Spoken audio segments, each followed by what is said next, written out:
Assalamualaikum warahmatullahi wabarakatuh.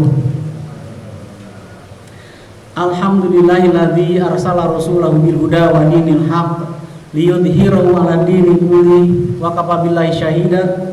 Asyhadu an la ilaha illallah wahdahu la syarikalah wa asyhadu anna Muhammadan abduhu wa rasuluhu alladzi la nabiyya ba'dah. Allahumma shalli wa sallim ala Muhammadin wa ala alihi wa sahbihi wa man tabi'ahum bi ihsanin ila yaumidin, amma ba'du. Fa ya ibadallah, usikum wa iyaya bi taqwallah faqad fazal muttaqun. Faqala Allah ta'ala fi kitabihil karim, a'udzu billahi minasyaitonir rajim. Innama ya'muru masajidallah man amana billahi wal yawmil akhir wa aqama sholata wa ata zakata wa lam yakhsha illallah fa asa ulaika ayyakunu minal muhtadin. Shadaqallahul azim. Puji dan syukur kita aturkan kehadirat Ilahi Robbi yang mana dengan izinnya, dengan perkenannya, dengan ridho dan inayahnya, alhamdulillah kita bisa bertemu muka kembali di rumah Allah Haflah Mubarakah yang mulia ini, tentunya untuk melaksanakan sebagian dari titah dan perintahnya. Dalam hal ini adalah ibadah salat Isya, terus diteruskan nanti insya Allah dengan tarawih berjamaah tentunya. Salawat dan salam semoga dilimpah ruahkan ke junjungan alam kita Rasulullah Muhammad sallallahu alaihi wasallam, tidak lupa kepada keluarganya, kepada para sahabat, pada para tabi'in, tabi'ut tabi'in, hingga kita sekalian yang masih bisa memegang teguh risalah Rasulullah SAW, dan mudah-mudahan juga sampai anak cucu kita nanti, dan mudah-mudahan akan mendapatkan syafaatul uzma dari Allah tentunya melalui Rasulullah SAW. Amin ya rabbal alamin. Alhamdulillah, bapak-bapak, ibu-ibu, kita sudah melaksanakan saum yang ke-13 tadi ya. Mudah-mudahan apa yang dijalankan oleh kita merupakan perintah Allah tadi, yaitu saum dan berikut ibadah-ibadah lain yang menyertainya. Mudah-mudahan diterima oleh Allah Azza wa Jalla dengan pahala yang berlipat ganda. Amin ya rabbal alamin. Di kala hujan seperti ini, alhamdulillah, ini adalah rahmat Allah. Kalau Nabi kan begitu hujan datang, pernah Nabi itu menghujankan dirinya sendiri, sekira kalau diukur sekira 5 menit atau 7 menit, kemudian berdoa, Allahumma shayban nafi'a, ya Allah mudah-mudahan hujan ini menjadi bermanfaat.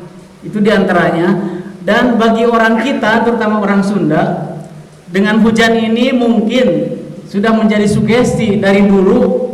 Kalau boleh dikatakan kesalahan orang tua kita dulu ya, masih kecil, ulah hujanan sih ya, bilih riet cenah gitu Bu. Jadi kalau hujan-hujanan pilih riet, otomatis otak kiri apa kanan yang merekam itu terngiang-ngiang sampai dewasa. Apabila terjadi hujan, maka dalam pikirannya itu riet atau pusing gitu kan, makanya menjadi sakit.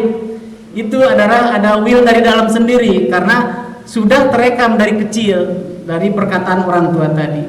Tadi disebutkan bahwa, mohon maaf, nama saya jadi Jenderal Dudung Abdurrahman.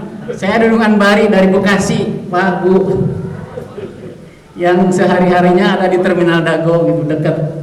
Dan kadang-kadang sering ikut kajian di sini setiap Selasa kan. Insya Allah aktif. Walaupun lagi pulang ke Bekasi suka ikut aktif juga online gitu kan. Dan mudah-mudahan ini bagian dari apa yang disebut memakmurkan masjid Allah, karena kan tadi disebutkan judulnya adalah takmirul masajid Allah, yaitu memakmurkan masjid-masjid Allah. Pakai alif masajid Allah itu berarti banyak atau jamak. Kalau masjidun satu masjid atau masjidan gitu kan. Jadi dalam hal ini Allah memberitakan dalam surat At-Taubah ayat 18, a'udzubillahi minasyaitonirrajim. Innama ya'muru masajidallah man amana billahi wal yawmil akhir wa aqama sholata wa ata zakata wa lam yakhsha illallah fa asa ulaika ayakunu minal muhtadin. Terjemahannya mungkin secara bebas ya, karena bukan ahli tafsir. Innama apabila kalimat diawali dengan inama atau isim ina atau isim inama itu artinya ada pembatasan subjek yang akan melakukan memakmurkan masjid tadi. Jadi inama ya'muru masajid Allah, jadi hanyalah itu orang-orang yang memakmurkan masjid Allah itu hanyalah man amana billahi wal yaumil akhir, yaitu orang-orang yang beriman kepada Allah dan hari akhir. Jadi modal utamanya memakmurkan masjid itu adalah beriman kepada Allah. Kenapa di sini hanya dua, beriman kepada Allah dan hari akhir? Saya pernah mengikuti kajian dari Profesor Dr. Rumrawi MA, bahwa beliau mengatakan yang empatnya kemana, katanya rukun iman kan 6. Ini cuma dua, iman kepada Allah dan iman kepada hari akhir. Yang 4 kemana? Yaitu iman kepada malaikat Allah, iman kepada kitab-kitab Allah, iman kepada Rasul-Rasul Allah. Itu kata beliau semuanya terkait kepada Allah. Dan ini kalau dalam ilmu filsafat disebut noimata sentral. Noimata sentral yang paling utama mencakup keseluruhan, sedang mengcover keseluruhan adalah iman kepada Allah dan hari akhir. Itu sangat menentukan. Jadi semuanya sudah tercover sebenarnya di situ. Tapi dalam kenyataannya tetap harus disebutkan bahwa rukun iman itu ada 6. Tapi kadang-kadang Allah dalam suatu hal menceritakan atau mendalilkan, kalau kita bilang itu adalah suka rata-rata 2. Karena yang lainnya sebenarnya sudah tercakup bagian dari hal-hal yang disebutkan. Yang pertama tadi iman kepada Allah yang utama dan kepada hari akhir. Itu diantaranya menurut Profesor Dr. Rumrawi MA. Jadi artinya di sini ada iman kepada Allah, iman kepada hari akhir, wa aqamas sholata wa zakata, dan mendirikan sholat atau menegakkan sholat dan mengeluarkan zakat. Di sini ada karakter 2, yaitu yang satu ibadah vertikal yaitu hablum minallah, kemudian ada ibadah horizontal hablum minanas, ibadah kepada sesama kebaikan sesama manusia dan lingkungan yang tentunya harus kita perhatikan. Itu diantaranya kandungan ayat-ayat yang tadi disebutkan bahwa orang-orang yang memakmurkan masjid itu hendaknya orang yang mempunyai modal beriman. Kalau tidak beriman tidak mungkin bisa melakukan yang disebut memakmurkan masjid. Dan alhamdulillah saya bisa menilai sendiri, dan saya mungkin termasuk orang dalam di sini boleh dikatakan bahwa kalau menurut penilaian saya, program-program yang diadakan di Masjid Nurul Jamil ini adalah merupakan pilot project untuk permasjidan sekitar Dago. Saya suka keliling ke masjid-masjid lain, programnya tidak ada yang seperti ini. Di sini komplit sekali, dari mulai tajil bersama atau iftar jama'i, bukber gitu, buka bersama, kemudian ada pengajian ibu-ibu terutama. Udah hatam kali Bu ya, yang kemarin diberitakan sekitar 4 juz lagi katanya, kata Pak Haji itu waktu saya ikut pengajian. Alhamdulillah baru beberapa hari saja sudah mau hatam, dan mungkin bisa 2 kali atau sampai 3 kali hatam. Itu yang diharapkan. Karena apa? Membaca Al-Quran itu adalah 1 huruf 1 sampai 10 kebaikan, dan kalau bulan Ramadan pahala itu 10, 70 sampai 700 kali lipat. Itu diantaranya kasih sayang Allah terhadap manusia atau insan yang beriman, yang disebut muslim atau orang-orang yang beriman. Karena dipanggil dalam surat Al-Baqarah 183 pun kan awalnya orang-orang yang beriman, ya ayyuhalladzina amanu, wahai orang-orang yang beriman. Tapi apabila kita disebut orang-orang yang beriman, itu memang kita bahagia. Tapi di samping bahagia itu jangan bahagia yang berlebih. Karena apa? Orang dipanggil oleh Allah ya ayyuhalladzina amanu atau diseru adalah orang-orang yang imannya itu masih perlu penyempurnaan. Makanya digembleng 1 bulan Ramadan ini di kawah candra di mukanya Allah, yaitu bulan tarbiyah, bulan pendidikan. Dididik untuk menjadi apa? Untuk menjadi orang yang bertakwa, yaitu al-mu'minun. Al-mu'minun itu orang yang beriman, yang melaksanakan titah dan perintah Allah secara kapah. Itu diantaranya. Jadi jangan berbahagia yang berlebihan apabila Allah menyeru kita ya ayyuhalladzina amanu, wahai orang-orang yang beriman. Itu adalah iman yang perlu penyempurnaan. Karena dalam sebulan ini digembleng menjadi orang yang bertakwa, artinya iman yang paripurna. Yang tadi kalau imannya yang masih amatiran, kemudian imannya yang profesional gitu kalau istilah kerennya gitu Pak Bu. Jadi di situ kita dapat pengertian kenapa Allah menyebutkan seperti itu atau menyeru seperti itu, karena jelas mau dididik menjadi orang yang bertakwa. Apakah takwa itu menjadi jaminan? Ya jadi jaminan, karena apa? Yang mengharapkan itu Allah, bukan kita. Karena kan as-saumuli, saum itu untukku, wa ana ajzibih, dan akulah yang akan membalasnya. Khusus saum itu untuk Allah. Jadi Allah yang membalas pahalanya buat kita semua.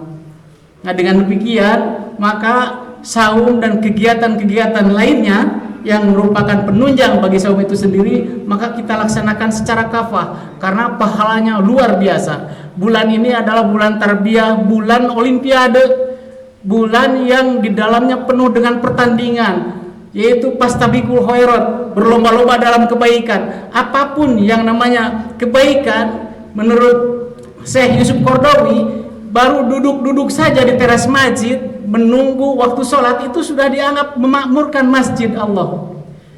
Saking hebatnya pahala yang diberikan oleh Allah kepada kita yang mau mengunjungi masjid.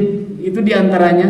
Kenapa modalnya harus beriman kata Allah tadi?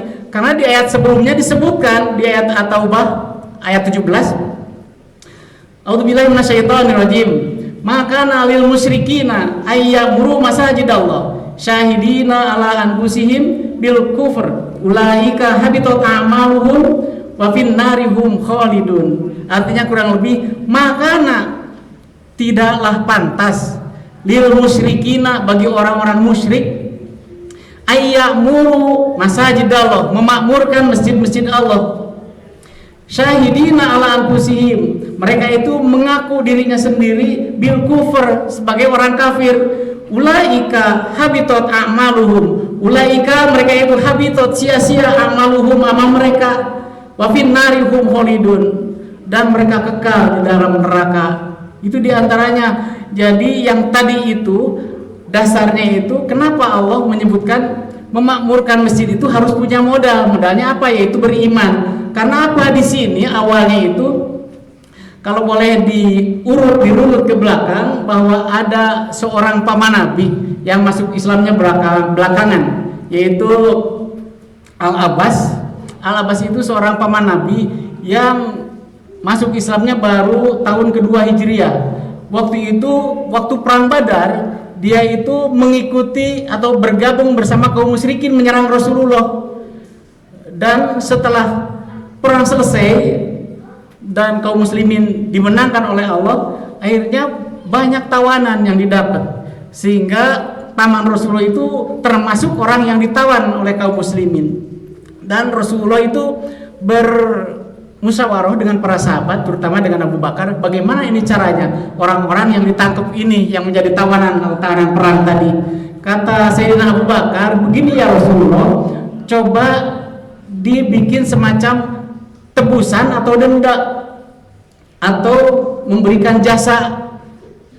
Jasanya itu yang paling rendah adalah apabila yang bisa menulis membaca disuruh mengajarkan kepada kaum muslimin yang belum bisa menulis dan membaca. Itu diantaranya. Kemudian Rasulullah memberikan denda yang sangat besar sekali untuk pamannya tadi, sehingga pamannya marah. Kenapa ini keponakan yang kurang ajar, katanya, terhadap paman sendiri kok. Di antara yang didenda itu paling besar pamannya, Al-Abbas tadi. Ternyata Rasulullah langsung berbicara lagi, paman itu punya emas yang banyak, dititipkan kepada orang-orang yang paman percayai. Maksudnya untuk apa, katanya, dan di mana emas-emas itu? Lah, kok kamu Muhammad tahu, katanya, bahwa aku ini menitipkan emas-emas di orang-orang tertentu untuk bekal nanti apabila terjadi kekalahan perang misalnya itu. Ternyata benar menjadi tebusan. Kata Rasulullah, aku diberitahu oleh Allah melalui malaikat Jibril. Dengan kata-kata dari Rasulullah itu, maka pamannya itu justru di situ jadi masuk Islam, bersahadat. Benar-benar ponakan saya ini adalah Rasul Allah, gitu kan. Akhirnya bersahadat dan tidak jadi didendanya itu. Itu diantaranya. Kemudian sebelum terjadinya masuk Islam oleh Sayyidina Ali diledek, paman tidak mungkin paman mempunyai kebaikan jamaah bakal dapat pahala dari Allah. Dulu juga udah ada kepercayaan beriman kepada Allah, tapi ada kepercayaan lain juga kepada Lata, Uza, Manat, Hubal gitu yang ada di dalam Ka'bah itu, bait Allah. Nah, kata Al-Abbas ini, saya ini dulu kan pelindung Ka'bah, yang melindungi Ka'bah, kemudian memakmurkan Ka'bah atau memakmurkan Masjid Allah gitu kan. Kalau sekarang, kenapa kamu menuduh paman seperti itu? Apakah kebaikan paman itu kan hapus? Katanya begitu.